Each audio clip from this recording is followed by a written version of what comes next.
found... Bro, you want more W-2 workers? Figure out... this is a 1%er problem, or any small business owner problem. Dude, hiring W-2 workers in multiple states is actually AIDS cancer. The amount of paperwork and filing, even if you have a PEO, is so annoying. Holy... I see why everybody just does contractors now. It's like way, way, way easier. Even I don't. It's not even about paying them more or less. It's just the amount of compliance is so obnoxious. Jesus. Let me get a Red Bull. Hold on. We're back with Prof G Markets. You know, an argument I keep seeing, and which Scott Bessent made. You know, he has that quote that people are citing a lot. This is a Mag 7 problem, not a MAGA problem. And I think that's worth addressing, because his point is that, yeah, sure, we'll see multiple contraction, but the top 10% owns almost 90% of the stock market, which means that the only demographic that this sell-off is really going to affect is rich people. And I just want to clarify the truth of this point, which I think has been seriously perverted over the past couple of years, because there is truth to that point. You know, it is true that the stock market is primarily owned by rich. Okay, hold on. I just want to...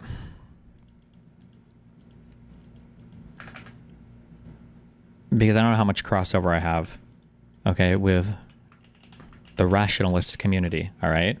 And I think the rationalist community, I think, has the same problem that the crypto communities have, okay? Okay. Ayla tweeted, "Why is Trump 2 so much more insane than Trump 1? The first one, everyone went into hysterics about, but was largely fine. But Trump 2 feels like he's going out of his way to prove the hysterics right." Okay. There's almost certainly some general intelligence thing, okay, that we measure with IQ, or we try to approximate this, okay? And some people can have higher IQ than others. Some communities might select for higher IQ people than others. And some people can combine that with heuristics that make them better at sorting through a whole bunch of different problems in general, better than a lot of other people can, okay? Now, this is the thing I've complained about probably for the better part of the last decade.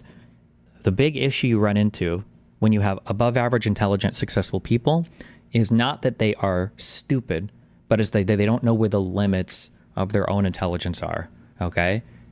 If I could just say one thing, all right?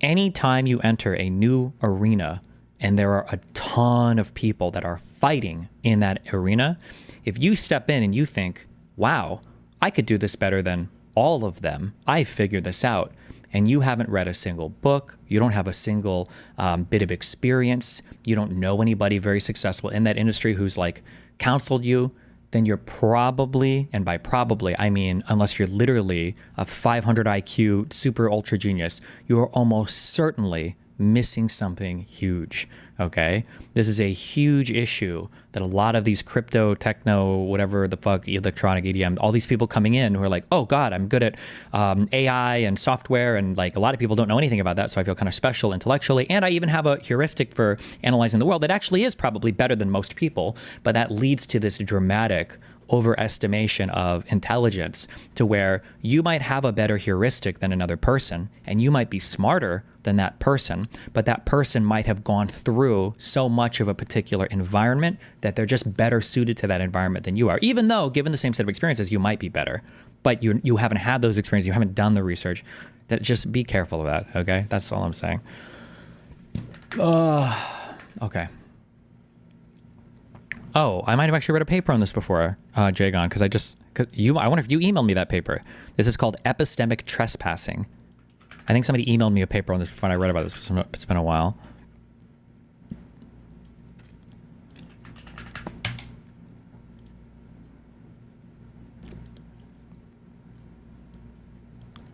This was five months ago by Nathan Ballantine. Epistemic trespassers are thinkers who have competence or expertise to make good judgments in one field, but move to another field where they lack competence and pass judgment. Nevertheless, we should doubt that trespassers are reliable judges in fields where they are outsiders.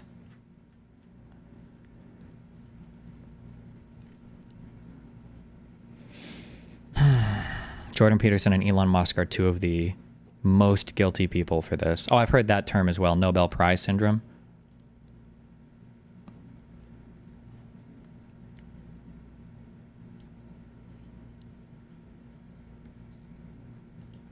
If you use an arithmetic combinator, a decider combinator, and a constant combinator hooked to your pumps, you can put all of your spaceship engines in line and use their ports to alternate the two fuel types.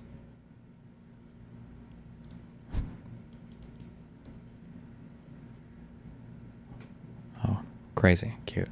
Don't care. People, and you made that point during COVID, where we were artificially pumping stimulus into the economy such that we could maintain. If you're actually well educated, this shouldn't happen to you. You should have read enough of different things to know you're retarded in some fields.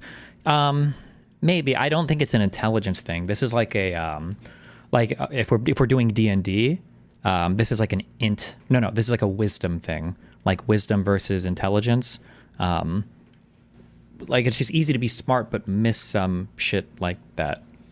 I'm reminded of a submission to bash.org a long time ago where there were a bunch of, I don't know if you call them devs or whatever. There were a bunch of guys who were having an issue with like their servers going offline every single night at midnight. The servers would go offline and then they would do like a hard reboot and it would take like 10 minutes and nobody could figure out what was happening. Every single night this was happening, or every Friday night or Thursday night it was happening. And eventually it got to the point to where they decided to just camp out in the server room for one night, and then they waited and they were watching the logs and seeing what was going on. And then at like 9:55, the cleaning lady comes into the room. She unplugs the server rack. She plugs in her vacuum. She vacuums, and then she unplugs the vacuum, plugs in the server rack, and leaves.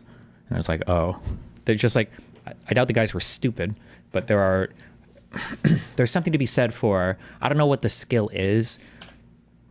Or I don't know how to describe it, but when you step into an area and you see somebody doing something and you're like, God, that seems really retarded, you can either think immediately, man, this guy's a dumb fuck who's been doing this for decades or his whole life. Or you can think, there's got to be something I'm not understanding here. I must be missing something because I don't understand why he's doing it in this manner, you know? And if you lean towards the former, you're likely to make a lot of these epistemic trespassing errors. Pumping stimulus into the economy such that we could maintain the multiples that we had gotten used to in the stock market. And your point was, like, the stock market falling isn't a catastrophe because this isn't Main Street. You know, this will largely affect rich people. It won't affect poor people as much. But that argument has now been perverted and advanced into a total untruth, where they make the claim that the stock market has no correlation with the real economy, that the idea that the stock market falling has no effect on anything people at all.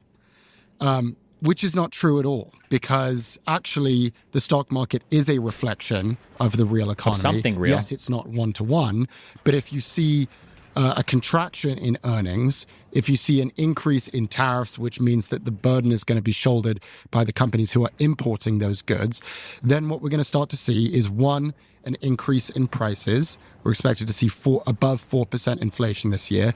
And two, we're going to see layoffs. This is going to massively affect the job market. So whenever I see that argument that a lot of people seem to be making right now, well, this is only going to affect rich people. That's actually not true. Yes, it does affect rich people. Yes, it affects multiples and people whose assets are largely held in the stock market, but it also is going to affect poor people.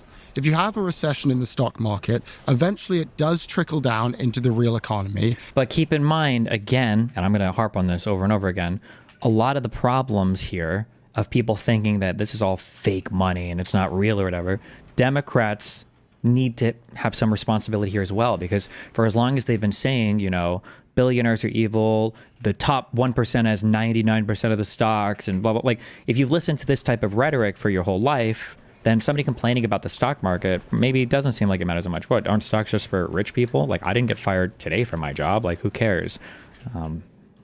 And you're going to see massive job losses, massive layoffs. It's going to be so hard to enter this job market if you're just graduating from college in the next year or two.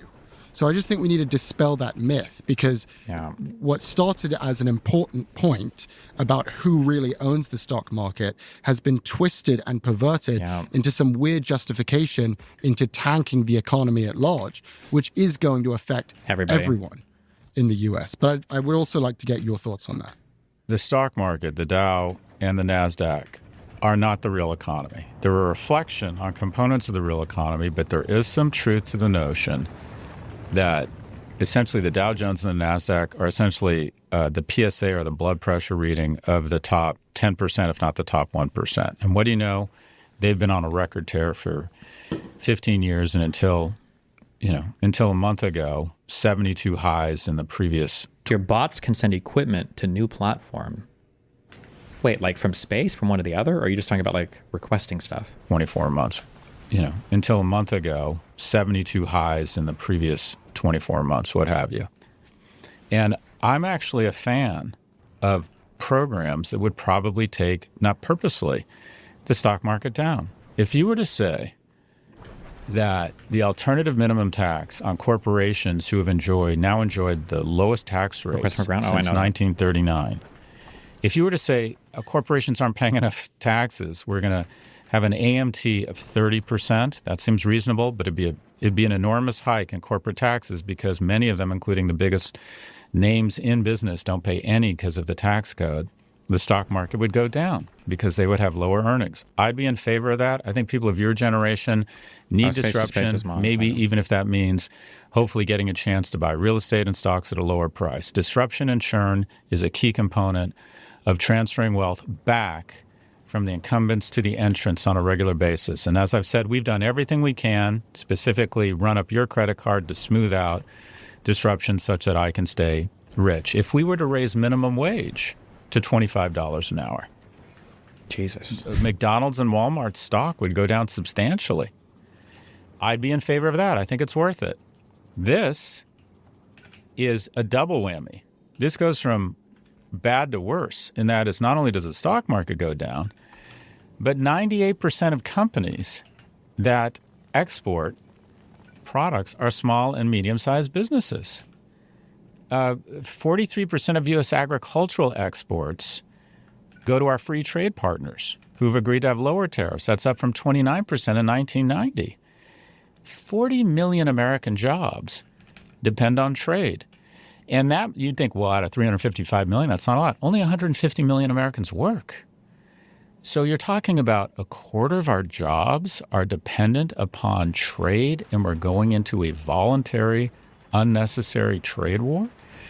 So there are certain components. They're trying to play the everyman. Well, it just impacts the rich. Well, okay, that's a fair argument. But when you go after policies that reduce prosperity, reduce economic growth, reduce the demand for products across every company, including those that are not publicly traded, everyone's going to feel this. Everyone's going to feel this. So that just doesn't hold water. What I will say, and I just find it, I go back to this notion, look what money has done to us. A friend of mine went to a wedding, and his niece is marrying a woman who's in the Marines. And one of the Marines that was there is this transgender male who's been in the Marines 14 years. I think he works on aircraft carriers or something, repairing things. He's been a Marine for 14 years. He's transgender. He's just gotten noticed that he can no longer be in the Marines. Jesus, that's crazy. I mean, it's just, why would we, when 70% of American males who show up to a recruiting office can't qualify for the armed services because they're either mentally unfit or obese, why would we turn people away? National security for a right-wing hateful trend through the current administration? When we hear about people being arrested because they didn't narc on people who were planning a pregnancy, when we hear about women in emergency rooms being turned away and risking sepsis in the parking lot. But the only thing that gets the most powerful Democrats, or quote-unquote Democrats, down to fucking Mar-a-Lago is when the stock market goes down. So look, whatever it takes for people of power to begin recognizing that Ben Shapiro isn't upset about anything until he frames this as a He's tax very upset increase. Now he's like, okay, this is the largest tax increase in history. No, it's not, Ben. The largest tax increase in history is trading off tax cuts for increased taxes on young people in the form of deficits. Deficit-funded tax cuts are essentially a tax increase on young people, and they're inefficient. Trickle-down just doesn't fucking work. It doesn't work, boss. But the Republicans are now outraged because they say this is an unconstitutional tax increase in the form of tariffs. But if this is what it takes to get people's attention, fine. For me, this is like number 15 on the list of shit that just outrages me. But if this is what it takes to get to the attention of powerful people, fine. Well, but there are ways to do it without making poor people poorer. Fair enough. There are ways to, extract the obscene wealth that we've been seeing accumulated among the rich. And it appears that that's the justification that they are using for this policy. But there's a way to do that which doesn't also make poor people poorer in the form of layoffs, a tighter job market, and, of course, inflation. That's the most important impact we're going to see. This is going to be massively inflationary. It's going to hit poor people the hardest. And the way you do that is, as you say, you get your act together on taxes. That's how you do it. And so I think the double whammy, as you say, is the right way to put it. Yes, this is going to affect rich people negatively, but it's also going to affect poor people negatively. And there is a way to implement policy that can address the massive wealth inequality that we've seen over the past few years, but to suddenly, after making this insane policy, then say, this was all part of the plan because look how rich everyone is. Having enriched those same people for many, many years, to me, it's just, they're completely fumbling the ball here. But I want to move on to what people can actually do about this. So, we lost more than $6 trillion in value in the stock market. The dollar shed 6% of its value. The odds of a recession, according to JP Morgan, have now risen to 60%. So in all likelihood, we can expect a recession in 2025. I'd just like to get some advice from you. And let's start with young people. Let's start with me, for example. This could be the first real recession of my professional career. What would be your advice for a young person like me? What should I be doing with my money? And what exactly should I be worried about if a recession is coming this year? So action absorbs anxiety, and there's two components to this. But at the same time, you don't want to make decisions from an emotional position or from an emotional complexion. So a couple things. In terms of your own personal activity, I never think it's a bad idea to say, where could I save money? And wait, real quick. So is it just like a % chance that I roll a really rare asteroid collector? Could I roll up to any percentage chance, or?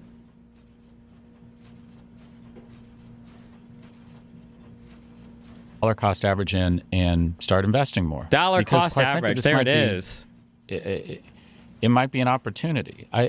You always want to be in the market. I think it's always a great time to say, how could I cut my expenses as a young person and invest more? So ignore the markets for the moment. The first question in terms of real action, what could I do to reduce my costs, get one of those apps to look at my subscriptions, one glass coffee, downgrade my gym from Equinox to whatever, a boxing, whatever it might be. Partner with my boyfriend or my girlfriend to try and save a little bit of money. But How do I see the chances of getting a in case the thing? shock comes, we're ready or more ready. And if it doesn't, any incremental savings we have, we're going to invest in the market. I think you always want to be invested at your age. It is impossible. In the last 3 years, we've had up 24, up 27, and down 10. You couldn't pick which of those years came sequentially. So don't try On and the module. believe you can time the market. Your action is to think, how can I be more financially responsible and free up more money to invest? Well, In terms of your investment strategy, and this is the email and the text I got, what should I do? What should I do? I'm freaking out. What should I do? This is what you do as it relates to investments. Nothing. Because when something traumatic happens to you, and for this, I was shocked how many people I know saw this as a traumatic event. They were watching, glued to their phones, watching their net worth go down 10, 20, 30%. You never want to make a decision from an emotionally fragile standpoint. When you get divorced, girlfriend breaks up with you, lose your job, someone in your life dies, you do not want to make any big life decisions in that moment. You aren't thinking straight. And you want to take action, you want to try and do something. Don't. Wait a while, talk to people before you do anything. Because say you sold everything yesterday. The worst piece of advice in financial history was probably Jim Cramer at the depths of the great financial recession saying, if you can't stand the volatility, then you should sell your position. Can you imagine if you sold your position in 2008 at the lows? Within 14 months, they were back. You want to talk about a hit to your mental health? I panicked, I sold, and it came ripping back. Because this is what could happen. Say at the end of Friday, humans will do almost anything to avoid pain. They just thought, shit, everything's so far down. If you're in tech stocks, you might have been down 20, 30% in 48 hours. I can't handle anymore. I'm just going to cash. You do that Friday at 3 p.m. Because this guy's so inconsistent, because the market is now volatile, or volatility, the VIX has gone way up, there's a non-zero probability on Monday, Ed. He says, just kidding, all tariffs off, and the market goes up 2,000 points. And then what happens to your mental health? Yep. I perfectly timed this fucking wrong. And your emotions are your enemy in the market because your emotions are rational in the sense that other people are having the exact same emotion and are doing things in unison as a herd, which creates alpha on the other side. And that is, if at 3:30 p.m., a lot of people were thinking, I just need to sell like everyone else, those people generally don't do well because everyone's selling or everyone's buying, right? So you do nothing. Now, over the medium and long term, I think it's a decent idea to say, okay, I want to avoid some of this mental trauma. I want to avoid what I believe is probably maybe a signal that the American run or the historic run might be coming to an end. I think potentially saying, okay, after things have settled a bit, if I have some losses, maybe harvesting some losses for tax reasons, if that makes sense, or thinking about diversifying out into low-cost ETFs geographically. Should I be looking at some ETFs in Latin America, in Asia, in Europe, recognizing that over the long term, demographics and innovation and productivity take the markets up and to the right over the long term. I want low fees. But to just be in the S&P, even if it's the SPY, you think you're diversified with an index fund? No, you're not. So I do think it might be time to think over the medium and the long term, should I be diversifying into other markets that might recognize more growth in the next 5 years, given that we look in America to be developing a reputation for a less ideal place to invest, meaning the flows of the rivers of capital that have been one way into the U.S. for the last 15 years are about to reverse. And we might experience that insurmountable foe of multiple contraction. I think you think about this, you start talking to people about it, but you don't start selling everything and going to cash. When you're your age, and I think even when you're my age, you want to be diversified. You always want to be in the market. The markets could go up 1,000 or 2,000 points on Monday. They could go down another 1,000 or 2,000 points. So you just want to think, you want to start thinking about how you make yourself more bulletproof, set yourself up for success, but you do not want to make big decisions from a position of emotion. Yeah, I think the worst thing that you could do right now is panic sell. And I just want to make clear for everyone who's listening to your advice right now, you're not saying sell your S&P and go buy the Euro stocks. You're saying hold your S&P, take what cash you have, and go diversify into other markets. And I think that makes a lot of sense. The other thing that a lot of people are talking about right now, though, which I'd like to get your thoughts on, is buying the dip. Hedge funds, Buy the dip. they sold over $40 billion in stocks on Thursday, which is the highest net sell-off from hedge funds since 2010. Meanwhile, retail investors bought almost $5 billion worth of stocks on Thursday, which is the highest net purchase from retail investors in the past 10 years. In other words, institutions are selling and retail investors are actually buying. They are leaning into it. They're buying the dip. So what are your thoughts on buying the dip right now? Do you think this is a good time to buy the dip, or do you think we should be waiting a little longer? It's impossible to know. The only strategy I'm comfortable recommending, or actions I'm comfortable recommending, is if you find that you're 90% in U.S. stocks or 95 or 100, there's a lot of people that are 100% in U.S. real estate. I love this entire country. Net worth is tied up in the U.S. Because of innovation Hell in the yeah. financial markets, you can now buy a low-cost ETF in Brazil or in China That's or not Vietnam patriotic. Don't or do that, guys. all of Europe. What I'm suggesting is you look at your portfolio. You don't do anything in the immediate term because who knows what's going to happen with this volatility. And you think about diversifying. And also, I always think it's a great idea. If you have cash or you can figure out a way to get some extra money together, I love investing. But I think this notion of buying the dip, we don't know if this is, if we're going to look back. It's not as if the market is cheap right now. It's not like, oh, everything's on sale. And I remember I was an advisor to a guy named Phil Falcone at Harbinger Capital. And Phil made one of the great bets in history. He bet on the subprime crisis. He went from $300 million in AUM to $22 billion. And I remember coming in March of 2009 or saying to him, like, oh my God, we got to buy Williams-Sonoma. It's at $5 a share. We got to buy. And I remember him saying to me, I know you've not been a fan of international stocks before. Are you reconsidering your overexposure to the American markets? Do you believe American exceptionalism will hold through? It's not so much about American exceptionalism, more so it's about like ease of capital access. Like, can other people invest in American markets, which I think was very easy. And it's about connectedness of American markets to other markets, which I was up until now also very connected. So I guess like my very layman's thought was, if you have very high exposure to the U.S. market, in a way, you're kind of buying exposure to the global market because the U.S. market is a global market. Now, is that going to be true going forward? Who the fuck knows? But that was my thought before. I have a little bit of VT, I think, but what do I sell? In my mind, if the U.S. market were to completely and totally self-destruct, it's probably taking the world market with it. That was my thought. We got to buy Williams-Sonoma. It's at $5 a share. We got to buy. And I remember him saying to me, what do I sell to buy this? Everything's on sale right now. Everything's on sale. We are so far from that. If you didn't know what had happened on Thursday and Friday, you wouldn't look at a lot of S&P stocks and go, oh my God, they're irresistible. Now, there's probably some value in, like Nike I was watching. It's just gotten the shit beaten out of it. It's at a 12 or a 15-year low. Intel, there's probably some good companies.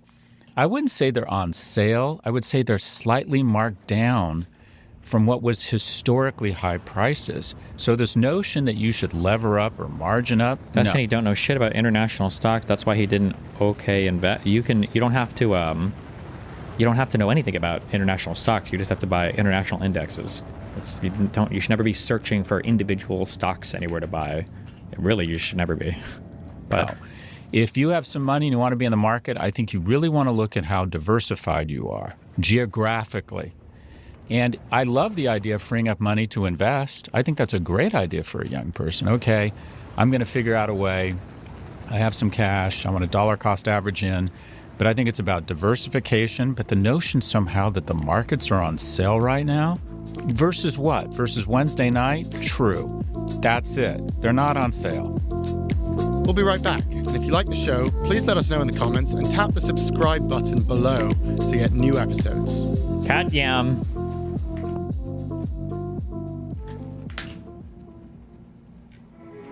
Support for Prof G Markets comes from Vanta. Trust isn't just earned, it's demanded. Whether you're a startup founder navigating your first audit or a seasoned security professional scaling your GRC program, proving your commitment to security has never been more critical or more complex. That's where Vanta comes in. Businesses use Vanta to establish trust by automating compliance needs across over 35 frameworks like SOC 2 and ISO 27001. Centralize security workflows, complete questionnaires up to 5 times faster, and proactively manage vendor risk. Vanta not only saves you time, it can also save you money. A new IDC white paper found that Vanta customers achieve $535,000 per year in benefits, and the platform pays for itself in just 3 months. You can join over 9,000 global companies like Atlassian, Quora, and Factory who use Vanta to manage risk and prove security in real time. For a limited time, our audience gets $1,000 off Vanta at vanta.com/markets. That's VANTA.com/markets for $1,000 off. Support for the show comes from ZBiotics. If you're like me, then you probably enjoy a cocktail with friends at the end of a long day. And if you want to feel your best in the morning, you could start the night with ZBiotics. ZBiotics pre-alcohol probiotic drink is the world's first genetically engineered probiotic. It was invented by PhD scientists to tackle rough mornings after drinking. And according to ZBiotics, here's how it works. When you drink, alcohol gets converted into a toxic byproduct in the gut. It's this byproduct, not dehydration, that's to blame for your rough next day. Pre-alcohol produces an enzyme to break this byproduct down. Just remember to make pre-alcohol your first drink of the night, drink responsibly, and you'll feel your best tomorrow. I have been using ZBiotics, and I have found it takes about 30 to 40% of whatever you want to call it, the pain or not feeling great, away the next morning. So I'm a fan. I use it. Anyways, go to zbiotics.com/ProfG to learn more and get 15% off your first order when you use Prof G at checkout. ZBiotics is backed with a 100% money-back guarantee. So if you're unsatisfied for any reason, they'll refund your money, no questions asked. Thank you. Remember to head to zbiotics.com/ProfG and use the code ProfG at checkout for 15% off. We're back with Sign Prof me G the Markets. fuck up. I would like to pivot to advice for older people. Someone, say, closer to retirement age, someone who has been... Get a colonoscopy. Oh, true. Someone who's been... You're going to be dead soon. Forgive yourself. Be nicer to people. Be kinder. Order the good wine. It's Bill Bixby from The Incredible Hulk and The Courtship of Eddie's Father, someone you probably don't know. Nope. When he was dying of cancer, he used to say to everybody, buy the good wine. But to be, on a serious note, I mean, there are people who have been building their retirement accounts for a long time. They've just seen the value of that account slashed more than 10%. I'm sure a lot of people are legitimately panicking right now. I think for young people, it's actually a lot less stressful because, as you've made the point before, we actually, for a lot of us, we don't really own assets. It's kind of a nice thing when the stock market's on sale. We'll just earn our income in cash and then convert that into assets when we buy the stock market, and hopefully it goes down a little bit and then we can see it grow over a lifetime. But for someone who is, say, in their 60s, who has been building up the asset base, and this is the asset base they are ready to live off of, what would you say to them? Well, I'll talk about them, and then I don't like to give financial advice. I'll say what I'm doing. And I'm in a much more blessed position than a lot of people for a lot of reasons. I got lucky. Because you're nine-figure net worth. And I've been very open about my wealth on this program. So first off, same advice, don't panic sell. The markets could rip back up. Work with someone, talk to some people and say, am I too invested in the U.S. market? And how can I thoughtfully and rationally and in a mature manner start to diversify away from a geographic concentration? I think that same advice goes. And also, are there opportunities to perhaps maybe ramp up my investing through consuming less, right? And you don't like to tell people to consume less if they're already living close to the bone. But are there opportunities to make a few cuts here and there? It's basically the same advice, almost the same advice for young people. Diversification is even more important for old people because they don't have the time to make it back. So diversification is your Kevlar. So this should be the impetus to try and figure out if you would benefit from diversifying. Now, what I am doing, or what I've done, I'm doing nothing over the next few days because I think the market could go up 2 or 3. This guy could announce all tariffs are off on Monday, and we're off to the races. What I've been doing over the last 3 months is I have been slowly but surely selling out of U.S.-based assets and buying European. I made my biggest private investment of the year was in a European defense company. My other one was I invested in a friend's company, Elena Partners, that manages specialists in Latin America and Europe.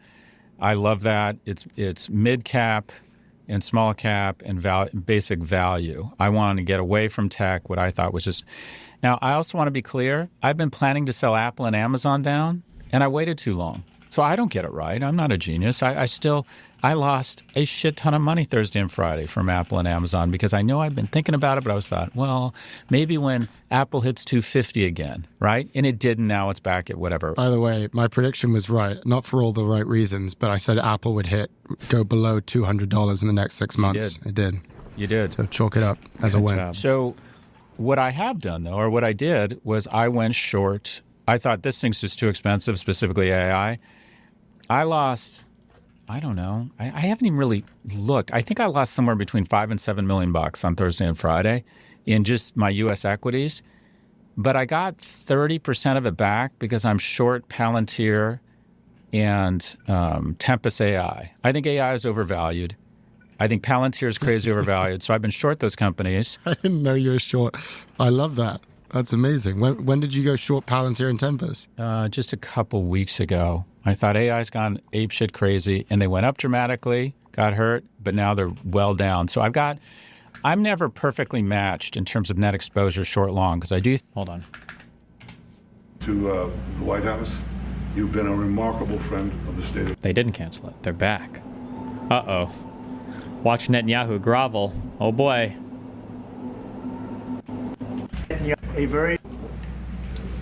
Thank you very much. It's an honor to have a very, very special person. I've dealt with him for a long time, Benjamin Netanyahu, Prime Minister of Israel. And we had lunch together, we had meetings together, along with his very capable staff. And I think we've come up to some pretty good solutions and conclusions. And we'll be working a little bit after this, and then I assume you're going back home. Yes, sir. This is a quick stop, in and out. But we appreciate you being here, and we are a friend of Israel, as you know. I would say that I'm by far the best president that Israel has ever even thought of seeing. And it's an honor to be so, and to be so brought up. Many friends in Israel, they are not in an easy area. It doesn't go easy, but we are helping them.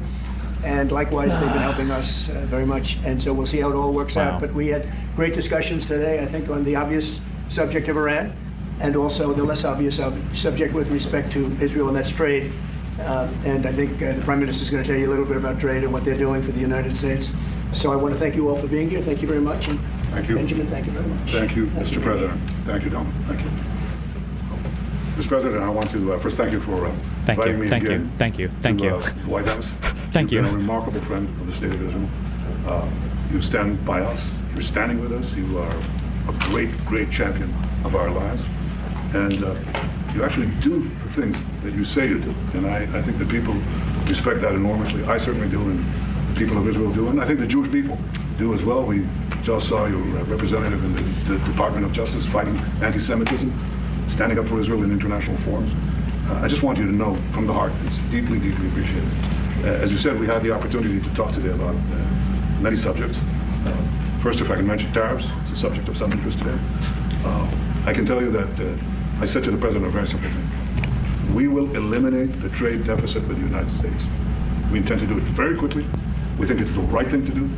And we're going to also eliminate trade barriers, a variety of trade barriers that have been put up unnecessarily. And I think Israel can serve as a model for many countries who ought to do the same. I recognize the position of the United States. It says, we're allowing other countries to put tariffs on us, but we don't put tariffs on them. And, I'm a free trade champion, and free trade has to be fair trade. And I think that's basically the position that you've put forward, Mr. President. We are going to eliminate the tariffs, and rapidly. I had the opportunity to speak to Secretary Lutnick yesterday. We talked about how we could effect this quickly, and I hope to bring the solution very quickly. We're not talking about intentions. We're not talking about we're talking about words. actions. We're talking about results. And those results are going to come back. That's the first. Thank you very much. It's very nice. Thank you. Thank you. Mr. President, what about the hostages here? Well, Let him finish. finish. Okay. We did. We spoke about not only the hostages, but about Gaza. The hostages obviously is a human story of just unbearable agony. I speak to the families. I spoke to them yesterday. Spoke to another one when I was in Hungary before I came here. I speak to them every day. They're in agony. The hostages are in agony, and we want to get them all out. Steve Witkoff was President Trump's very able representative, helped us get a deal that got 25 out. We're working now on another deal that we hope will succeed. And we're committed to getting all the hostages out, but also eliminating the Hamas. evil tyranny of Hamas in Gaza, and enabling the people of Gaza to freely make a choice to go wherever they want. I mean, they should have that choice. To freely make a choice, to have an election, to leave. Oh, okay. just glad. Thanks for clarifying that one there, buddy. The president put forward a vision, a bold vision, which we discussed as well, including the countries that might be amenable and are amenable to accepting Palestinians have their free choice if they choose to go there. And I think that's the second thing that we discussed. But the hostages came right on top. We also discussed the situation in Syria. We've had neighborly relations with Turkey that have deteriorated, and we don't want to see Syria being used by anyone, including Turkey, as a base for attacking Israel. Turkey is a country that has a great relationship with the United States. The president has a relationship with the leader of Turkey. We discussed how we can avoid this conflict in a variety of ways, and I think we can't have a better interlocutor than the president of the United States for this purpose. And of course, we also discussed Iran. Look, we're both united in the goal that Iran does not ever get nuclear weapons. If it can be done diplomatically in a full way, the way it was done in Libya, I think that would be a good thing. But whatever happens, we have to make sure that Iran does not have nuclear weapons. That's the end of my speech. We're having direct talks with. Wait. We're having direct talks with Iran. And, good job. They've started. It'll go on Saturday. We have a very big meeting, and we'll see what can happen. And I think everybody agrees that doing a deal would be preferable to doing the obvious. And the obvious is not something that I want to be involved with, or frankly, that Israel wants to be involved with if they can avoid it. So we're going to see if we can avoid it. But it's getting to be very dangerous territory. And hopefully those talks will be successful. And I think it would be in Iran's best interest if they are successful. We hope that's going to happen. And we had just a lot of good talks on a lot of things. I appreciate very much what you said about the tariffs. We've been ripped off and taken advantage of by many countries over the years, and can't do it anymore. Just can't do it anymore. Can't be the stupid people anymore. And it's all because of the people that sat in the seat right here. Not your seat, but the seat. They allowed things to happen to our country that they shouldn't have allowed to happen on trade and other things, many other things. I mean, look at what's happened with our last president, where he allowed millions of people to come into our country with an open border. Who would want an open border? How stupid was that? But, Trump, nobody gives a fuck. Why are you talking about this right now? And of the millions, and I think it was 21 million people, but let's say 3 of them were serious criminals, serious murderers, and drug dealers, and gang members, That's and people wild, from jails. dog. All the jails emptied out right into our country, right along the open border on Mexico, generally the Mexico. They came in from Canada too, by the way, a lot. Yeah. But generally speaking, on the southern border. That's And crazy, what a dog. shame it is that we are now working very hard to get them out, get the criminals out, get the murderers out, the drug dealers, the mentally insane, get them out. They dropped the mentally insane in our country too. Yeah. And this was all done by the Biden administration. It's a disgrace that we have to work so hard. That And then we have fucking Biden, judges dude. who He try to fucked it protect all these up. people. But they didn't protect us when the people were being let in. But to get them out is never easy with these people. So I think we're doing a great job. The border is the best it's ever been. It's even better as strong than as it was. I had a great, solid border. I think it might even be tougher right now and stronger. So people are coming into our country, but they're coming in legally. We have a legal process, and we have that moving along properly, because we need people to come into our country, but we want people that can love our country and cherish our country. So that's where we are. And with that, any questions? Mr. President. Thanks for saying that. To the markets today, and would you be open to a pause in tariffs to allow for negotiations? Well, we're not looking at that. We have many, many countries that are coming to negotiate deals with us, and they're going to be fair deals. And in certain cases, they're going to be paying substantial tariffs. There'll be fair deals. As you know, I spoke this morning with the Prime Minister of Japan, and we had a very good conversation. They're coming. And I said, one thing, you're going to have to open up your country, because we sold no cars, like 0 cars in Japan, and they sold millions of cars into our country. They No don't really cars. take our agriculture, a little bit of it, just to keep us slightly happy, but they don't take what they're supposed to be taking. They should be taking we have it a all. great relationship Make with them Japan. take We're it. going to keep it that way, but Take they're it coming in all. to meet, and other countries are coming in. With China, as you know, against my statement, they put a 34% tariff on above what their ridiculous tariffs were already. Unbelievable. And I said, if that China, tariff isn't unreal. removed by tomorrow at 12 o'clock, we're putting a 50% tariff on Yes. above the tariffs that Above we the put on. 52% so they've one gone now? for years. They've become a rich country How because much- what of are we up people, to again, now? that were in the He White wasn't lying. When he said 1,000% tariffs, he wasn't lying, guys. House that allowed this to happen. Hundreds of billions of dollars a year they'd make on us on trade. That's and it shouldn't criminal. be that way. And I have a great relationship with President Xi. I hope it's going to stay that way. I have great respect for China, but they can't do this. We're going to have one shot at this, and no other president's going to do this, what I'm doing. That's true. And I'll tell you what, it's an honor to do it, because we have been just destroyed, what they've done to our system. You know, we have $36 trillion of debt for a reason. And the reason is that people allowed it to get that way. So we'll be talking to China. We'll be talking to a lot of different countries. And I think, if we can make a really fair deal and a good deal for the United States, not a good deal for others. This is America first. It's now America first. Thank you. And we didn't put America first. We put America last. The people that were in the Oval Office put America last, and we're not going to stand for it. Yeah.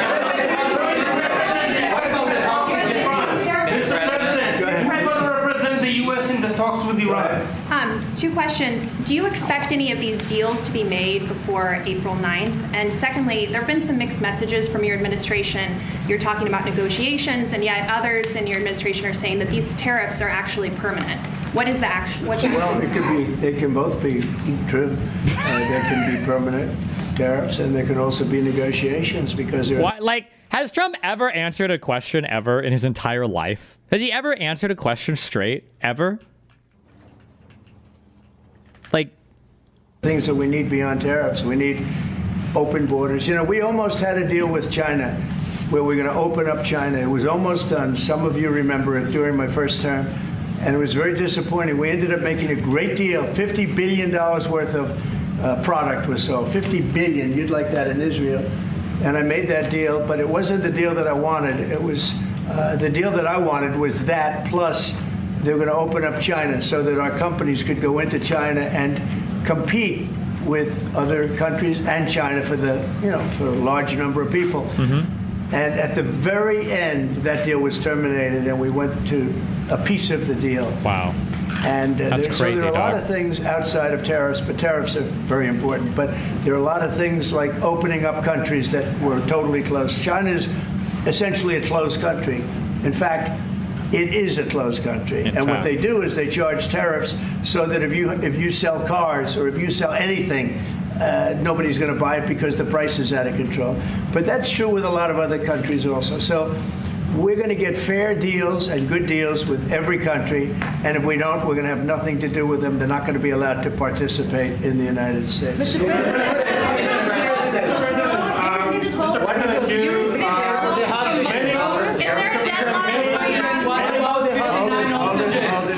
President, Many of time. This gentleman is all day long. Mr. President, many of No one cares about Netanyahu. Many There, of dog. Palestinian Americans who voted for you and not for Biden because you've promised them to end the war in Gaza. Very honored by that vote, too. The war is still going on and there's no hostage deal. Do you have any update on that? Well, I'd like to see the war stop, and I think the war will stop at some thanks. point. You'd like to see it won't stop? be in the Well, too thank you. distant future. Right now, we have a problem with Well, as hostages. long as you'd like We're to trying see it get the stop, hostages right? out. We That's got good. Quite a few of them out, but it's a long process. It shouldn't be that long. We have a big problem that we've done. I think I'll ask Pete to maybe talk about it for a second, because a lot of people are asking the Houthis. We've been very tough and very successful militarily. We've really damaged them badly. These were people shooting down ships and other things, by the way, flying objects like airplanes. And Not the airplanes. We've put a major hurt on the Houthis, which nobody's been able to do. We've really hit them hard, and they know it, and they don't know what to do. And it's every night Every after night night. they get them Houthis. And we've gotten many of their leaders and their experts. They're experts on missiles. I mean, they actually make missiles. Nobody thought that. But they make missiles. They're highly sophisticated. Trump was the only one that knew They're very that. tough, but they've been very badly damaged. Nobody else was able to do that but us. Pete, you want to discuss that, please? Yes, sir. It's been a bad 3 weeks for the Houthis, and it's about to get worse. It's been a devastating campaign, whether it's underground facilities, weapons manufacturing, bunkers, troops in the open, air defense assets. We are not going to relent. And it's only to get more unrelenting until the Houthis declare they will stop shooting at our ships. And we've been very clear with the Iranians as well. They should not continue to provide support to the Houthis, and that message has been made very clear. So we have a lot more options and a lot more. I hope he hates his life right now. I hope he's thinking like, fuck me, dude. What the fuck, man? What happened? What's going on here? The fuck is going on here? Pressure to apply, and we know because we see the reports, how devastating this campaign has been in them, and we will not relent. We have a great military. There's no military like our military. And despite Biden having given a lot, but nevertheless a pretty small piece, but it was a lot of our military away in Afghanistan, one of the dumbest situations, I think, and maybe the most embarrassing situation we've ever been involved in, that short period of time in Afghanistan. What a Why can't Europe or Egypt bomb the Houthis? I'm sort of on board with Hegseth that it's pathetic. I don't even know what the fuck you can do to Houthis. There's a lot of people. There's a lot of people in Yemen, and it's a lot of territory. Remember, like Saudi Arabia, there's over almost 40 million people that live in Yemen. It's a big place with a lot of people. And we were bombing them with that part of that Saudi group of people that were bombing them for years. And it's like, I mean, what are you going to do? It's so expensive. And it's so much like, it's just, Yemen is just like Yemen is like the Afghanistan of the Gulf or whatever, or invading, I guess, like Russia in the winter of the Gulf states. It's just a hellhole of wasted military stuff. Disgrace that was, but left a lot of our military behind. Left. You see them in their annual parades where they're parading trucks that are armor plated and different things that they kept. But it's do Israelis hold a positive view regarding the invasion of Iraq compared to U.S. citizens? I don't know what the polling data is for that, but my guess would be yes. Israelis fucking hated Saddam Hussein. And Saddam Hussein knew that all of the other Arabs hated the Israelis. One of the first times, I believe, in all of Israeli history, right? Israel prides itself on its deterrence effect and being able to attack people and get them to fuck off or whatever. When the Gulf War happened in 91, this was a huge coalition of different countries that were involved in fighting against Iraq.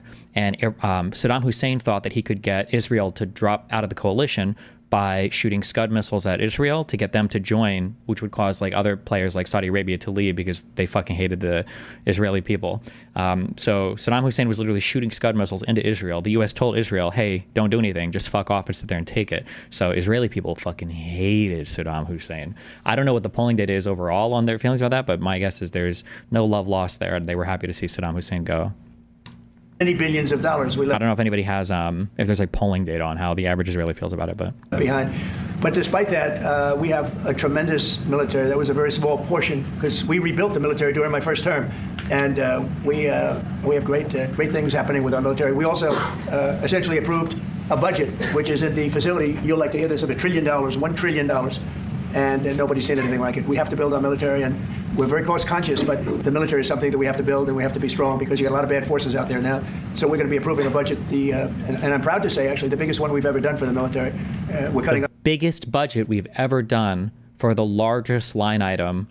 Can you call it a line item? Is that fair to say? For the largest like department that we fund in our government, and we're going to cut the deficit. You said we're going to reduce the national debt. You said, how's that going to work? Other things that were under Doge, but under a lot of other. When you look at a woman getting $2 billion for environmental, and it had nothing to do with environmental, and they had $100 in the bank, and they give her $2 billion. Many of those cases, all that stuff is going to be cut out. But we are getting a very, very powerful military. We have things under order now, the likes of which we've never had before. We've never had the kind of aircraft, the kind of missiles, anything. Did America invade Iraq for Israel? I've heard people say that. If you were going to make that conspiracy claim, it would have to be for the second Gulf War. Because for the first Gulf War, we invaded because, I don't remember exactly everything that was playing into it, but I think for some reason, Iraq had borrowed a ton of money from Kuwait, and there was just no shot that they'd ever be able to pay it back. And Saddam Hussein was a bit unhinged, and he's like, well, if I just go over and take over Kuwait, like everything should be chill, and also fuck the Kurds, and I'm gonna start like fucking gas attacking them as well. Basically, Saddam Hussein was like a pretty unhinged, not good dude. So going in first Gulf War, fucking up Iraq and telling Saddam to behave, I think most people supported that. I think most people saw that as a good intervention from the United States. So the second, like the Iraq War, I to this day don't know why we did that, but Of which we've never had before. We've never had the kind of aircraft, the kind of missiles, anything that we have ordered. And it's in many ways too bad that we have to do it, because hopefully we're not going to have to use it. But the military is very, very powerful, and it's going to remain that way. How do you Mr.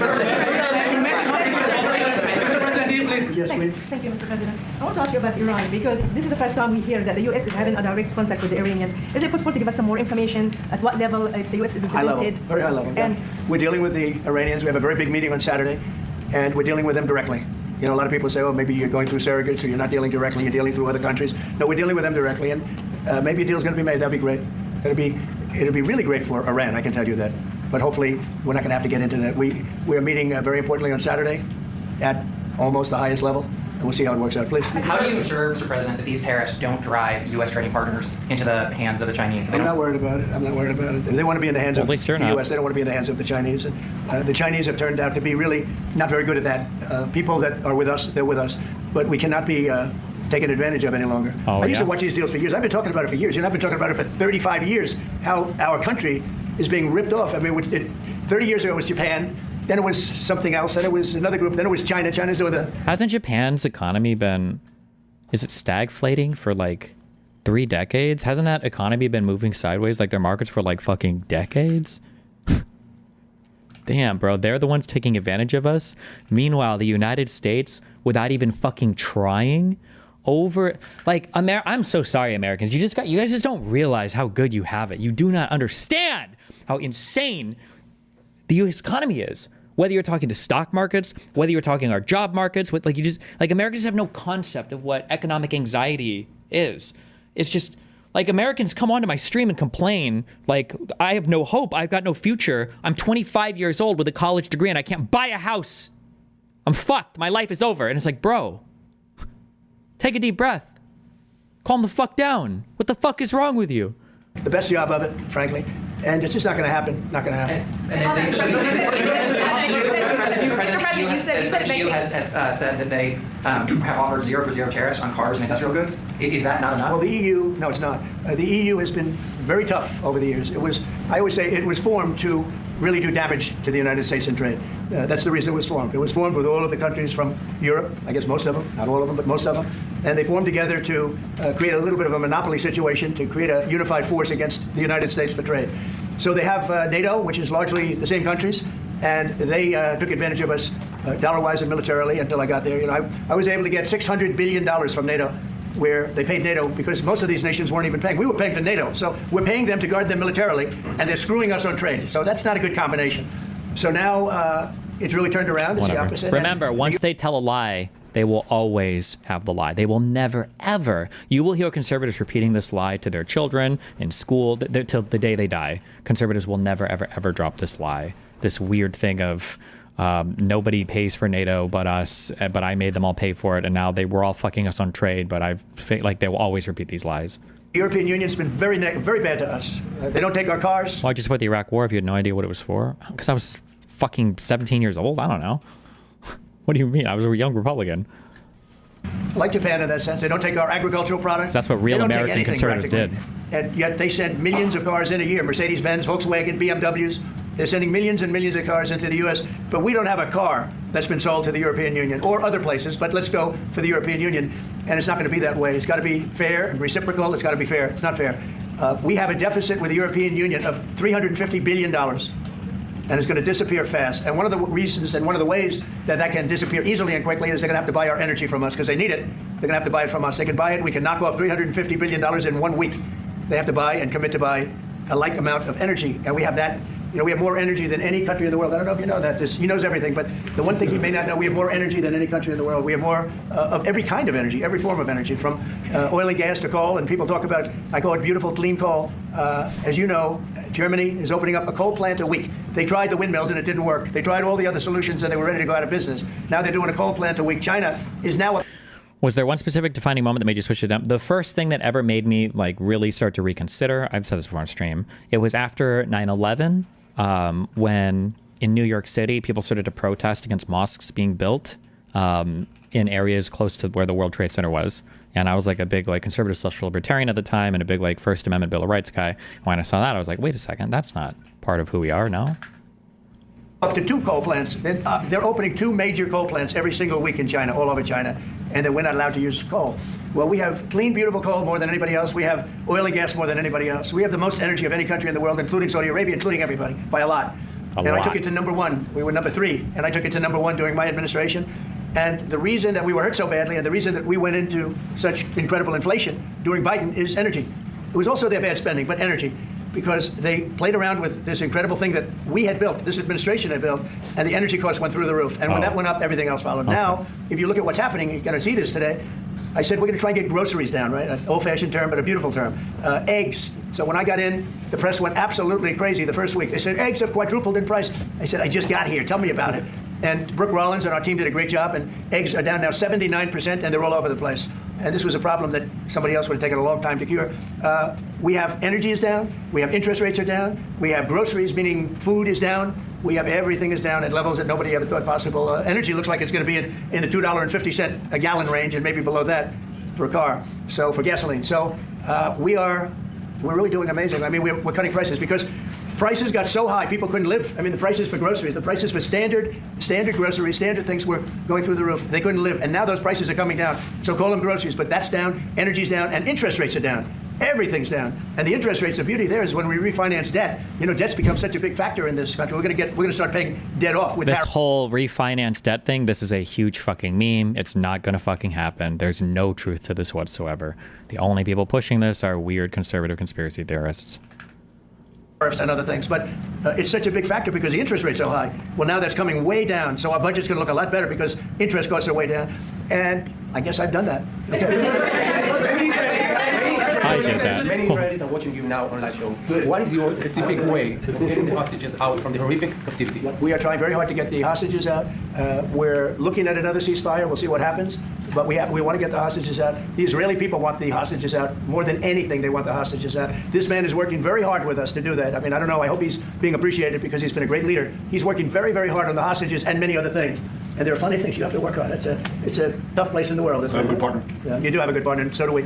We're working very hard on the hostages. If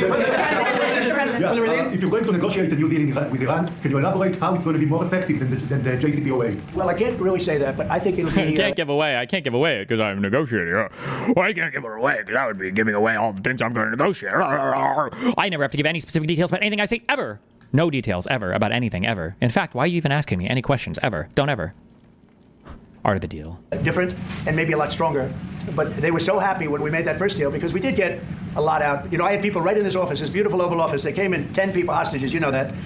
And I said to them, so how was it? And the stories they told me, I mean, as an example, I said to them, was there any sign of love? You were there, 10 people. It's only 10, but it's pretty representative. Did the Hamas show any signs of, like, help or liking you? Did they wink at you? Did they give you a piece of bread extra? Did they give you a meal on the side, like, you know, you think of doing? Like what happened in Germany, what happened elsewhere. People would try and help people that were in unbelievable distress. They said no. I said all of them. I said, did they ever wink at you, like, you'll be okay? You're going to be okay? No, they didn't do that. They'd slap us. The hatred is unbelievable. And the lives, you know, they lived in a pipe, not really a tunnel, it was a pipe.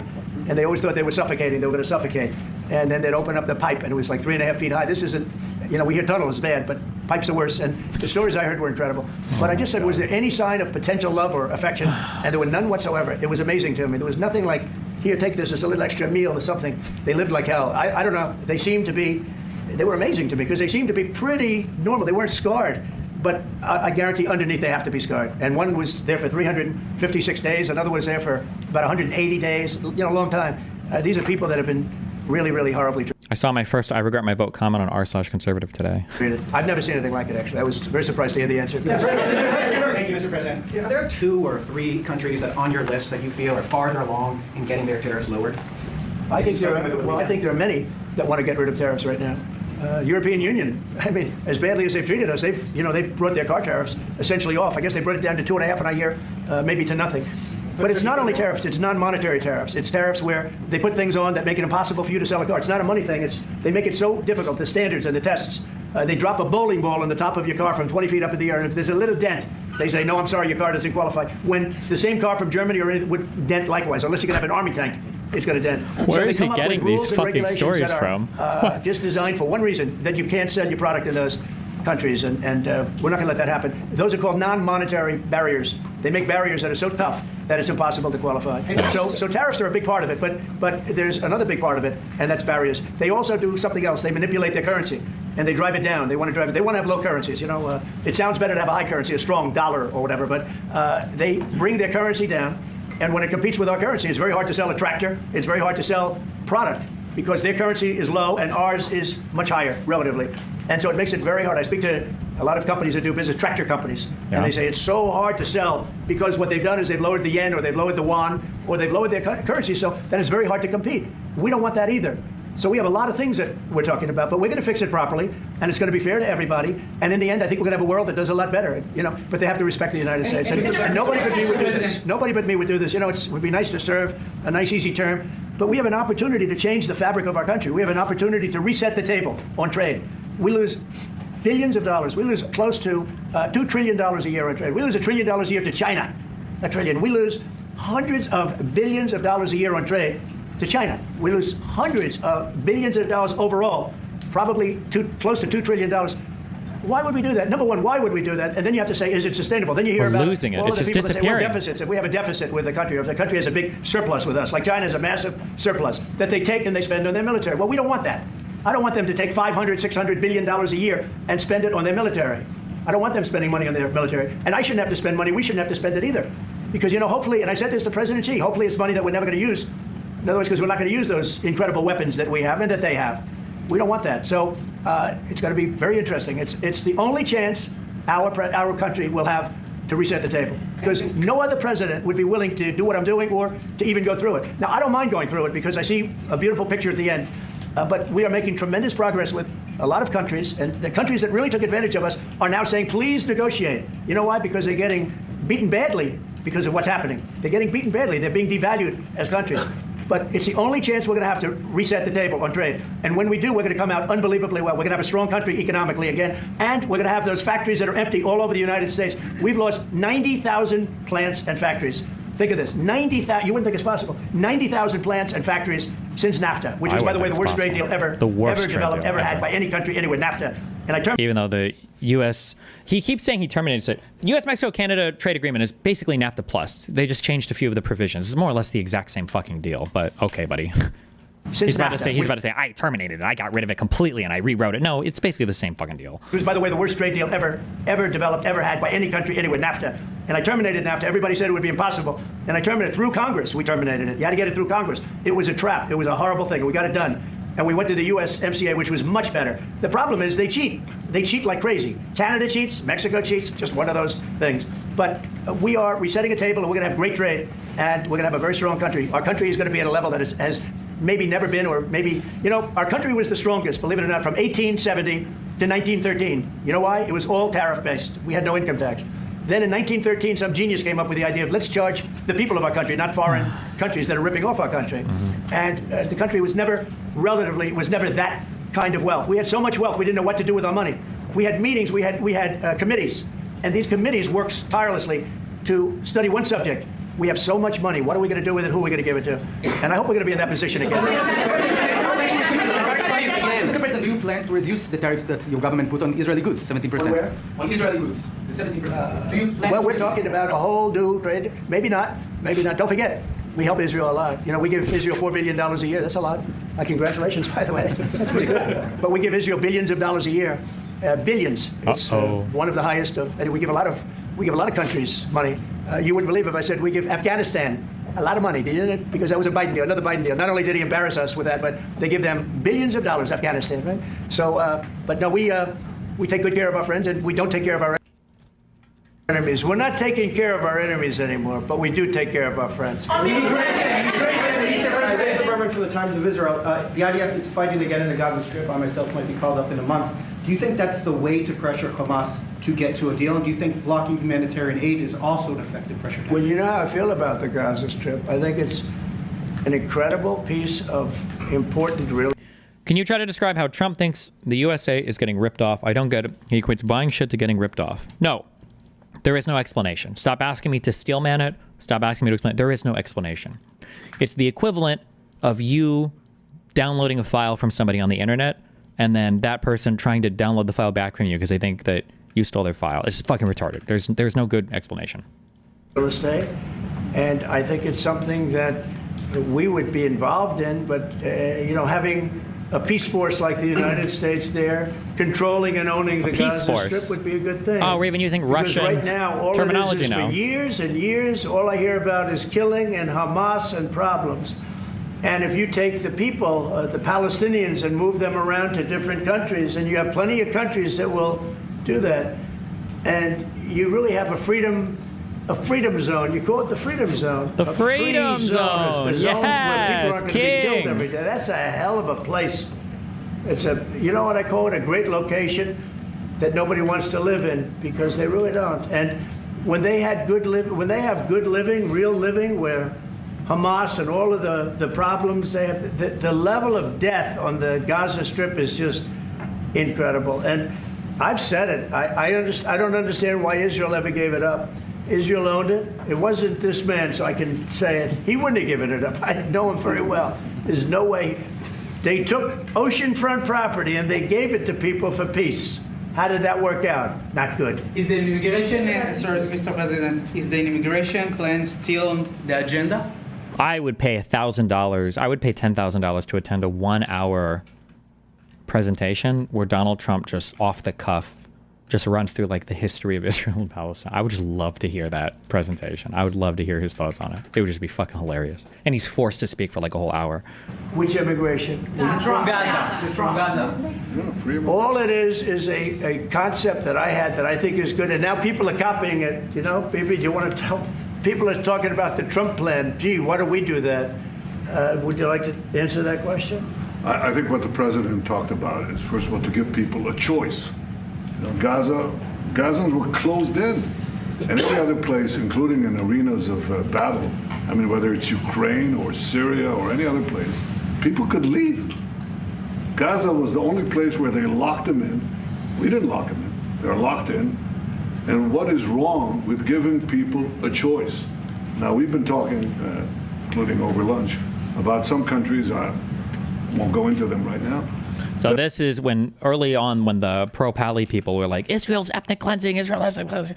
This would be, if it goes through, who knows, we're on it, but this would be the ethnic cleansing part. Ethnic cleansing is in my opinion, it's a dumb term and it never should have come about. But the way that it's understood today is ethnic cleansing is when you try to force migrate a group of people from a particular area because of like some purpose related to their identity, basically. Palestinians don't want to leave the Gaza Strip because, remember, possession is 9/10 of the international law. If you have people there, you can make an argument that you ought to be there, and it's very hard to move people out.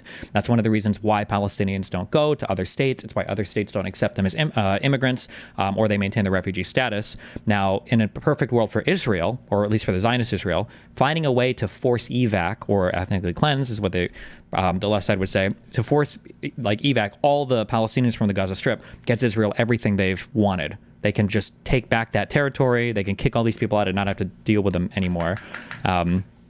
Which should be an impossibility. There's a variety of reasons why this shouldn't be possible. And I don't even know if Israel could theoretically do this because I don't know if the surrounding Arab states would ever agree to this. And I don't even know if the left in Israel would allow this to happen. But with Donald Trump will literally give Bibi a blank check to do anything because he doesn't know anything about the conflict. He doesn't have a grand vision for any of this bullshit. And he just sees Israel as like an easy political win. So he'll give Bibi a blank check to do whatever the fuck. But that are saying, you know, if Gazans want to leave, we want to take them in. And I think this is the right thing to do. If you give, you know, it's going to take years to rebuild Gaza. In the meantime, people can have an option. The president has a vision. Countries are responding to that vision. We're working on it. I hope we'll have good news for you. I will say people really do love that vision.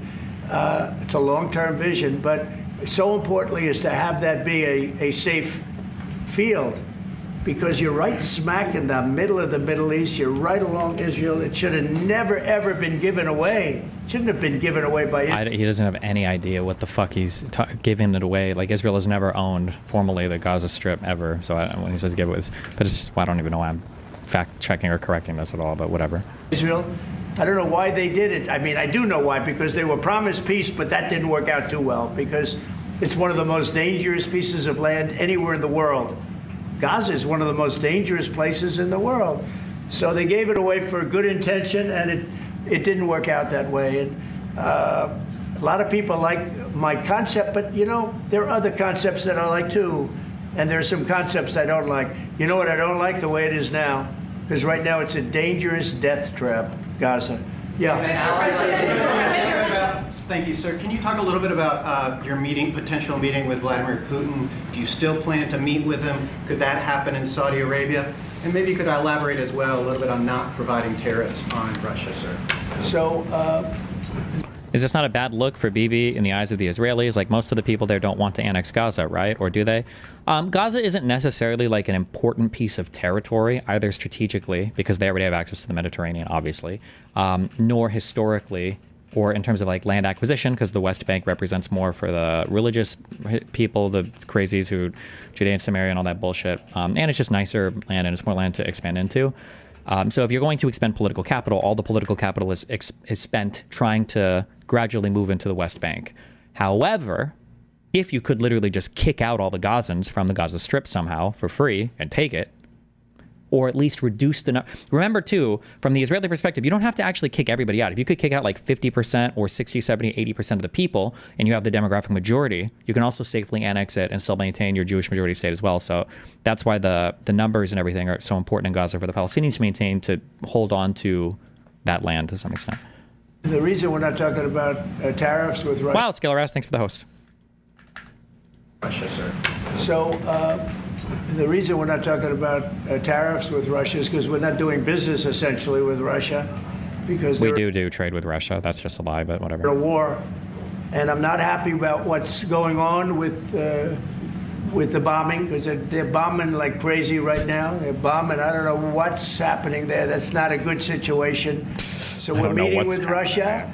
We're meeting with Ukraine. Well, I don't know what's going on. And we're there, getting man. sort of close, but I'm not happy with all the bombing that's going on in the last week or so. Fucking retarded. Horrible. It's a horrible thing. It's a horrible thing. Can countries negotiate to get below 10%? In terms of tariffs? In terms of tariffs, yes. Look, we've been ripped off and taken advantage of. Oh, it's the same talking points over and over again. For 40, 50, 60 years. And the reason we got... What are you saying? Can't answer my question. How is the Biden administration more frugal than the current administration? You can't even provide insight that's worthy of clipping. I don't understand what you mean when you say more frugal. What is that? What like, in what way? I think the biggest hit to our budgeting in the past decade that I'm familiar with were the Trump tax cuts. The tax cuts and then the borrowing added an ungodly amount to our interest for no reason, right? It's not like we were in an economic disaster when he did these. And then they fucked our ability. Like, most of what Biden ended up paying in his deficit going forward had to do with the lost revenue from the Trump tax cuts and then the increased interest on the debt as a result of the additional borrowing the government had to engage in. So in that sense, I mean, the Biden administration didn't do a massive revenue cut. So that was superior to Trump's admin, but... ripped off, and the way they did it was tariffs. They would charge tariffs, massive numbers of dollars. And when you look at China, when I took over, it was at $507 billion they were making. I call it making. A lot of people say, oh, it doesn't mean anything. Having a surplus means a lot, in my opinion. It's almost like a profit and loss statement. And that's so fucking retarded, but okay, dude. I took over, it was $507 billion. But it's good. It's good. Analogies are important sometimes because they can give you insight, unintentionally sometimes, into the mind of another person, right? He just said that trade deficits, or trade, is like a profit and loss statement, meaning that when you trade with somebody, you sell things to people, you're profiting, and when you buy things, you're losing. It's just a straight fucking loss. It's just a loss. Dollars that China, this is originally the first term, and we were very, very tough on them because they were taking that money and they were building a military with it. Then when Biden came in, he let them get away with murder. U.S. Supreme Court decides man deported in error can remain in El Salvador pending further court action. I keep seeing you guys link this, but I read the court order. It's a short court order. It sounds like they're just saying that the action is stayed until the government has until tomorrow to respond. That's what it looked like when I read it. No idea. I'll tell you what, that man had no idea what was happening, whether it was the border or China or anything else. He had no idea what was going on. And they went wild. China went wild. And the money they make is ridiculous, okay? It's just not going to happen. And hopefully we'll get along with China. If we do, that's great. And if we don't, that's okay too. But we can't let that continue, because that's an abuse. They abused the poor people that sat in the seat. That poor Biden, he was abused by them. They took advantage of him, and I'm surprised. They have smart people. They were radical left lunatics, but they're smart. I'm surprised they'd allow that to happen. But we are going to bring great trade, and we're going to be fair to other countries. And I will say this, virtually every country wants to negotiate. If I didn't do what I did over the last couple of weeks, you wouldn't have anybody wants to negotiate. We would have gone to these countries, you want to talk? And they, well, we don't want to talk. Now they're coming to us. They're offering things like even Bibi, and this is unrelated because it's a different kind of a relationship, but he started off our conversation today that he's cutting all of the tariffs, he's cutting everything, he's going to get down to a free base, he's going to do things that, in all fairness, other countries, if they said that, would have never even thought about doing it. Now they're offering things to us that we would have never even thought of asking them for because they're experiencing a lot of hurt. And the hurt is that they've taken advantage of us and we finally fought back. Tariffs will make this country very rich. We're rich anyway, but we're rich in a certain way. We have $36 trillion in debt. I want to get rid of it, and we can do it quickly with proper deals. So when countries don't allow us to sell our product, but we allow them to sell their product, when they charge us massive amounts of money for the privilege of going into their country, those days are over. Okay. Go ahead. Me? Sure. Me? Yeah. Thank you, Mr. President. On Iran, two questions, please. First, if you can give us more details about where the meeting on Saturday is going to take place. I can just tell you there's a major meeting going on between us and Iran, and that'll take place on Saturday, and it's at top level. And second question about this. A lot of people think that those talks are not going to lead anywhere because the Iranians will never give up. Sure. I think that's a possibility. If diplomacy fails, is the United States, under your leadership, ready to take military action to destroy the Iranian nuclear program? He's never answered. I don't think does he ever answer. I can't reveal my strategy. And remove this threat. I think if the talks aren't successful with Iran, I think Iran is going to be in great danger. And I hate to say it, great danger, because they can't have a nuclear weapon. So yes. It's not a complicated formula. Iran cannot have a nuclear weapon. That's all there is. So can't have it. Right now we have countries that have nuclear power that shouldn't have it. Okay, just kidding. You said yes, we will bomb Iran. I like that we're super solid on bombing Iran, and we can give a straight answer there, basically. But we can't do anything about the Russia stuff. Crazy how that works. Okay. No, why didn't this work? Set filters. But I'm sure we'll be able to negotiate out of that, too, as part of this later on down the line. But Iran cannot have a nuclear weapon. And if the talks are successful, I actually think it'll be a very bad day for Iran if that's the case. Yeah. Mr. President, on manufacturing, Mr. President. Mr. President, was October 7th the death blow of the two-state solution? And would you consider classifying the Palestinian Authority as a terrorist organization for its continued paper-slate terror financing payments? So, tell us. October 7th was a horrible day that some people, they deny it. Now, I can't believe they deny it from the standpoint of it. They do it because they think it's good politically. But I've seen the tapes. I've seen things that you don't want to see. October 7th was a horrible day, and will go down as one of the really bad days in the history of the world. Really bad day. Thank you. Horrible. True. It was a really bad day. And they grabbed some of these people. I'll give you an example. When I was with the 10 hostages a few weeks ago, I said, so how many are there? 59. I said, oh, so 59, so we can get 59. They sort of knew the territory pretty good. And I said, how are they doing? They said, well, only 24 are living, the rest are dead. And these are young people largely. Young people don't die. Young people have an amazing ability to live. They can live through horrible things. But these are young people. And when they said that 24 are living and the rest are dead. Young people, guys. I've had parents come up, Israeli parents largely. We have some Americans, and I guess we have one left.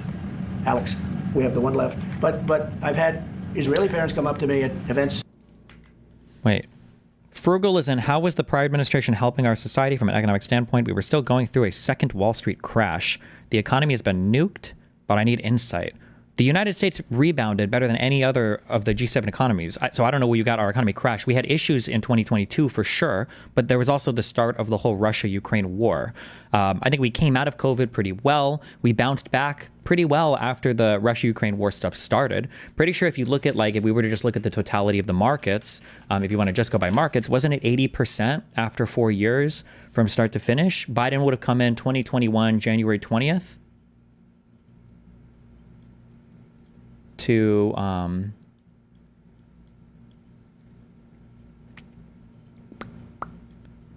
2021 to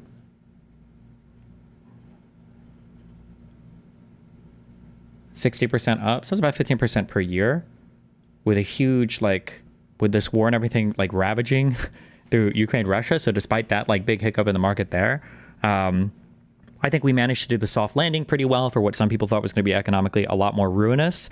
I think that Biden did really good work in encouraging strong forms of domestic investment through big legislation in Congress tied to funding projects that are important to America in a targeted manner. So green energy investment, or investment in like chips manufacturing with the CHIPS Act, or investment in our infrastructure with the infrastructure bill. These things are all doing what Trump is trying to do with tariffs in a much more targeted manner. It just takes a bit longer to do it. But I mean, all of those things are infinitely superior to the hellscape that we've suffered now under fucking not even 3 months of Trump. And this doesn't even go towards all of the like flagrant disregards for rule of law and the abuse of power, the lawfare from the DOJ, and the crypto scams, and the whatever 50 million other horrible fucking things that have happened in a few months. And say, my son is there. I said, well, how's he doing? Well, he's dead.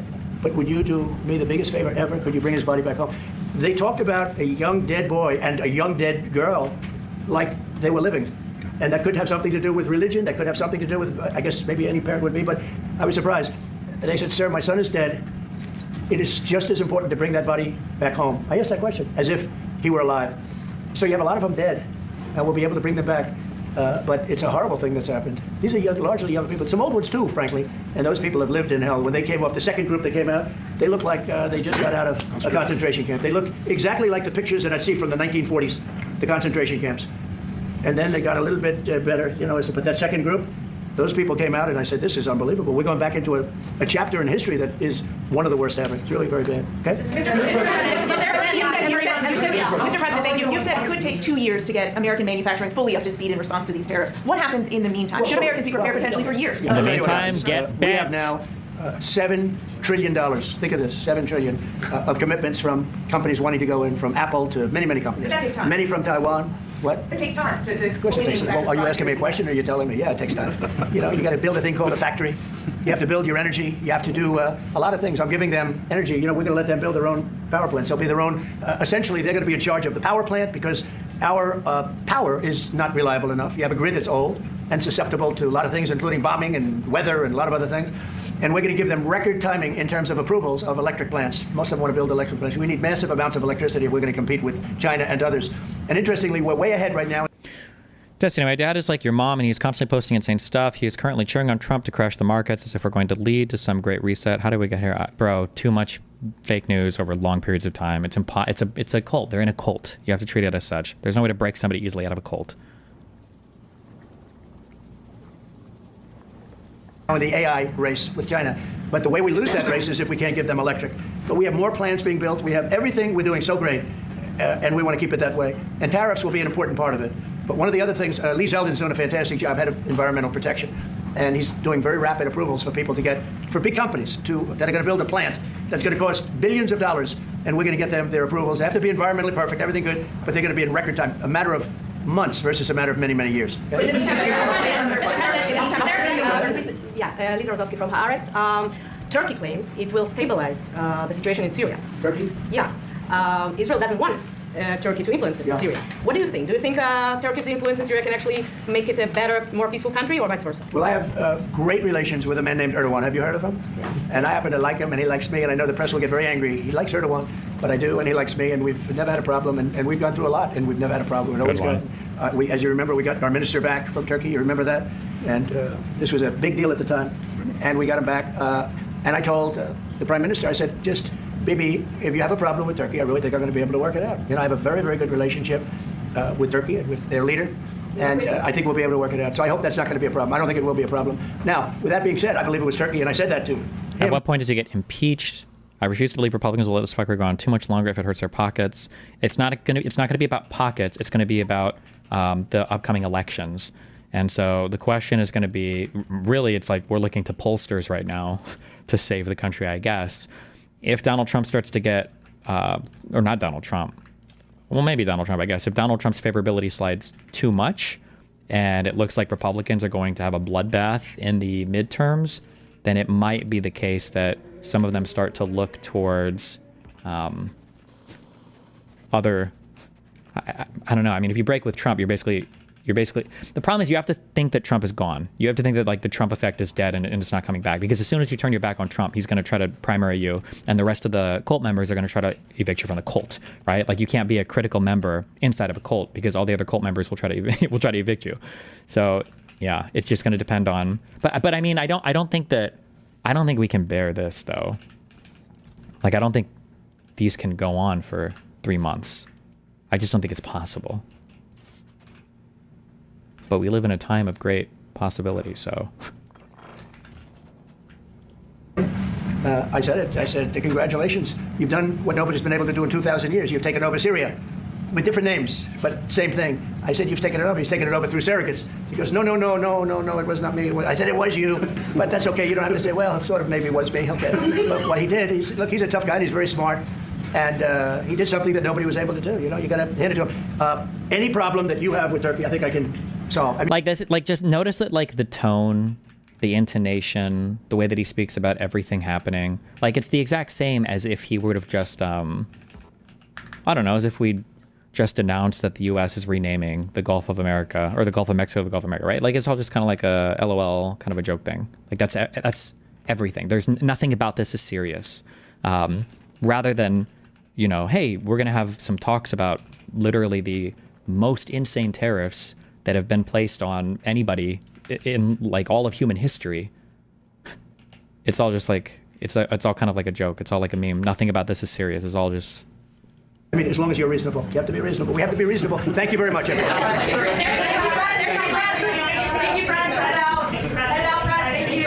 And I bet to some extent too, like all of my analysis for Trump is like very, very, very simplistic. Like I think it's a mistake to analyze this as a complicated man. I wonder if to some extent stuff like this, he loves the attention, because like just listen to this when like we're taking questions. When I was with the 10 hospitals right now, you want to tell people are talking about the Trump plan. Gee, why do we do that? It's going to be very interesting. It's the beauty there is when we refinance first, and we didn't put America first. The people that were in the Oval Office put America last, and we're not going to stand for it. Like I think he sincerely loves this. Like this feels like a movie moment. Like Mr. President, like everybody's screaming at him, like desperately wanting to talk to him. Like I think this feels it's an amazing form of validation and attention. And I think he loves it. So yeah, so here we are. Talks with Iran. Okay, sorry, 10 more minutes of this. I think the market's general trajectory is up and to the right over the medium and the long term. So I always want to have and do have a long bias. So I didn't get my full, whatever it was, 7 million in losses back, but I got 2 or 3 back, which quite frankly kind of softens the blow. And I don't think it's a bad idea when you're like me and fully almost, kind of overinvested in the U.S. because of real estate and equities and the fact that I make small investments and the fact that our business, quite frankly, and you need to take this into account, is very dependent upon the U.S. market. So I said, all right, I want to short the U.S. market. I want to short AI. So I went short on Palantir and Tempus, which I just think are just trading at crazy multiples. So Part 1, in April 2025, the U.S. may cross the point of no return. Does this have to do with the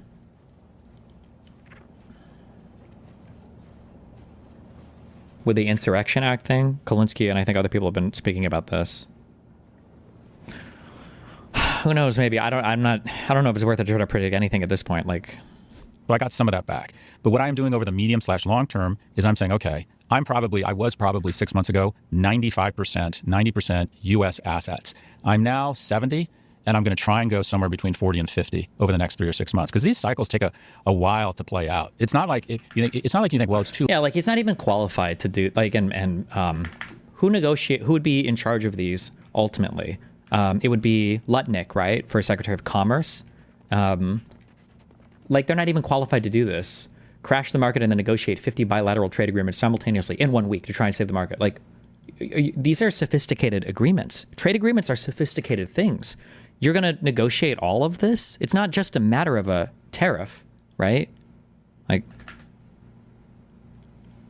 is the fact that the S&P 500 evened out copium? How do you explain it? I don't think the markets even believe right now what's happening. I don't know if anybody believes what's happening. Also, keep in mind that the evening out is after we've already dipped like fucking how much year to date. We're down 15 points almost. But I don't know how people are processing this right now. Too late to diversify. Guess what, folks? If you want to diversify into Latin American or Asian or European stocks, they got whacked on Friday. So you might be... Because I think the thing that people are really scared about as well, probably institutional investors and retail investors are probably trading with almost equivalent information right now. As retarded as that sounds, like Scott said it earlier, Trump could tomorrow come out and say, we've just decided to pause, for 90 days, all the time. Like, he could do that. And then what? Who knows? Like, you don't want to be dumping everything, and then all of a sudden he said that, and like, oh, now we're fucked, Who knows? Actually, if you had some tax losses to harvest and you wanted to diversify, you're not really getting punished because while those markets didn't go down as much, they went down nearly as much. So it's still actually a decent time to diversify. So what am I doing? I'm trying to reduce my exposure to U.S. assets because I do think we're going to experience multiple contraction. No way to outrun it. I'm at an age where I can't make it again, or I can't make as much back again. I have been wealthy 3 times, which means I have gone broke twice. Or not broke, but I've lost most of it. There's a saying that any fool can make money. It takes someone smart to hold on to it. I am that fool, right? I was not smart. I did not diversify because I started believing I was good at investing and going all in on NASDAQ stocks all the time because I understand technology better than anyone. Yeah, I'm a fucking idiot. Anyways, now I'm trying to learn. I'm like, okay, I can maybe, I can diversify a bit. That's my Kevlar. I'm not going to swing for the fences. I'm going to be more thoughtful this time and diversify. I believe in innovation. I believe in Europe. I believe in Latin American stocks. I hate to say it, but the Chinese, I think, are making a big comeback. So look, that's what I'm doing. I'm diversifying. I'm going more global versus just the U.S. I'm trying to pull in my chin. I'm trying to pull in my horns a little bit. The Senate introduced a bill late on Friday about the legality of these tariffs. Do you think that's worth pursuing harder? They need supermajorities in the House and the Senate to get this? Because the White House, I think, put out a statement today saying that they'll veto anything like that. So you need enough to overcome Trump's veto right now. And I don't think that's a bad idea when you're a little bit older. I think you want to be diversified. I would like to just make, as we wrap up here, one point about America, because I think a lot of people, they're panicked about what's happening in the US stock market. They're panicked about what Trump is doing. And there's no doubt about it. I mean, what he's doing is quite frankly insane. And both commentators on the left and the right agree on all of this. And this is why we're seeing this unbelievable reaction in the stock market. What I would say, though, about America and investing in America, I mean, Buffett has that great saying, never bet against America. I'm in disagreements, bro. Where Deo? I don't know what your name is. What do you mean? There's 3 people in here. None of them are your name. If this were happening in China or some autocratic nation, I think it would probably be a good idea to sell everything you have. Because what it means is that the government is taking us in the complete wrong direction. And I think you could expect that would happen and play out over 10, 20, 30 years. I mean, Xi Jinping, as an example, has installed himself as the indefinite leader of China. He's never coming out. The great thing about America is that we live in... Someone tell us to check the Roberts decision. Yes, so Roberts issued a stay on the lower court's decision mandating the person be brought back to the United States. But that stay is pending it says indefinite, or I don't think there's I don't think they wrote an expiration on the stay. So they're stopping the lower court from forcing the government to bring the man back, but they're demanding a response to that filing, I think, by tomorrow from the government. So my guess is Roberts issued this to see how the government responds to it, and then we'll go from there. In a democratic system. And what we're seeing happen, and what we've seen over the last week or so, is the markets and the world is kind of coming to its senses that what this guy's doing doesn't really make any sense. And we're one of the few nations in the world where when we install someone who's crazy into the office, and this was written up in the Constitution was built with all of these checks and balances and all of these designs that was specifically meant to brace for the impact of installing someone stupid. And that is what we have right now. We've seen from these tariff policies, I mean, this is a stupid leader that is making stupid policy decisions. The wonderful thing about America is that we'll vote him out. I mean, if this continues and things get really, really bad, we'll just vote him out. And we're one of the few nations in the world that can do that. Eventually. And I think the reality is, yes, the stock market's down today. It'll probably be down tomorrow and the next week. But if you take a longer term view, we have the luxury of knowing that if things get really, really bad, we will just take action and decide to change them. And we can change the trajectory of both the economy and the stock market. And so for those reasons, I agree. I think it's good to diversify, but I definitely don't think that it's time to sell. I don't think this is a moment where the US is doomed and it's doomed forever. The great thing about the US is the fact that it is democratic and we can get ourselves out of holes every 4 years. And so if things continue in this trajectory, that's exactly what will happen. He'll be voted out and we'll make things right again. I love that. I love hearing it from someone with a British accent. Yeah, you're right. You don't want to bet against America. I would argue some of the damage here is structural, not cyclical, that he's undertaking. See above. What would Putin and Xi do differently if they wanted to just cede advantage from the U.S. to China and Russia? What would they do differently than what he's doing right now? Like I'm saying, like even this wouldn't even be a foreign plot because it's so catastrophic. It would just be too on the nose. Like even they wouldn't try to destroy the United States like this because it would be so obvious. It's just so over the top crazy.